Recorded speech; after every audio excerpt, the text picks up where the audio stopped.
एक एक राजा और योद्धा मुगलों को जाकर मिल रहे थे, परंतु महाराणा प्रताप का एक ऐसा साथी जो उनके साथ आखिरी वक्त तक था।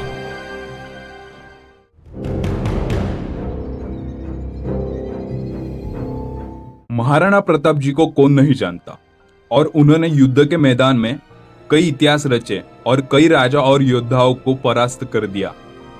लेकिन उनकी इन जीत में उनका बराबरी का और महत्वपूर्ण हिस्सा था उनका एक साथी। जी हाँ, हम बात कर रहे हैं उनके घोड़े चेतक की। इतिहासकार कहते हैं चेतक बहुत ही समझदार और बहादुर घोड़ा था। चेतक इतना विशाल था कि उसके पैरों की टाप हाथी के सर पर जाती थी और महाराणा प्रताप हाथी पर बैठे ही दुश्मन को मार देते थे। हल्दी घाटी के युद्ध में महाराणा की तुलना में अकबर की सेना ज्यादा थी और उनके पास आधुनिक शस्त्र और हाथी भी थे। लेकिन महाराणा के पास बहादुर चेतक घोड़ा था जो बिजली की गति से दौड़ता था। युद्ध के दौरान चेतक को हाथी का मुखौटा पहनाया जाता था, जिस कारण सामने वाली सेना भ्रमित होती थी। युद्ध मैदान में चेतक हाथी के सर पर चढ़ता था, जिस कारण महाराणा प्रताप जी को ऊंचाई मिलती थी और उन्हें शत्रु को मारने में आसानी होती। हल्दी घाटी के युद्ध में चेतक घोड़े का बड़ा योगदान था। इस युद्ध में महाराणा प्रताप विजयी हुए, लेकिन बुरी तरह से जख्मी होने के कारण उन्हें युद्ध भूमि छोड़नी पड़ी।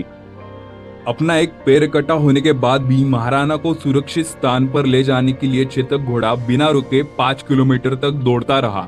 उस समय चेतक ने अपनी जान दांव पर लगाकर 20 फुट गहरे दरिया के ऊपर से कूद गया और महाराणा प्रताप की जान बचाई थी। महाराणा को सुरक्षित स्थान पर ले जाने के बाद ही चेतक ने अपना दम तोड़ा। हल्दी घाटी के मैदान में आज भी चेतक घोड़े का स्मारक बना हुआ है।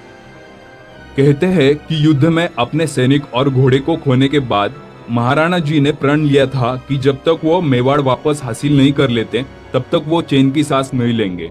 चेतक की वफादारी दूसरे राजपूत शासकों से बढ़कर थी। दूसरे शासकों ने भी कठिन समय में महाराणा जी का साथ छोड़कर अकबर का साथ दिया, लेकिन चेतक आखिरी सांस तक अपने मालिक के साथ था। महाराणा प्रताप जी का भाला 80 किलो का था और कवच का वजन 72 किलो। उनका भाला, कवच, ढाल और 2 तलवारों सहित करीब 200 किलो से अधिक होता था। ऐसे में आप कल्पना करिए उनका घोड़ा चेतक कितना मजबूत और तेज होता होगा। तो ऐसा था महाराणा प्रताप जी का घोड़ा चेतक। चेतक के ऊपर कई लेखकों ने बहुत कुछ लिखा है, पर इतिहास में शायद ही किसी घोड़े को इतना सम्मान मिला होगा और महाराणा प्रताप का इतिहास चेतक के बिना अधूरा ही लगेगा।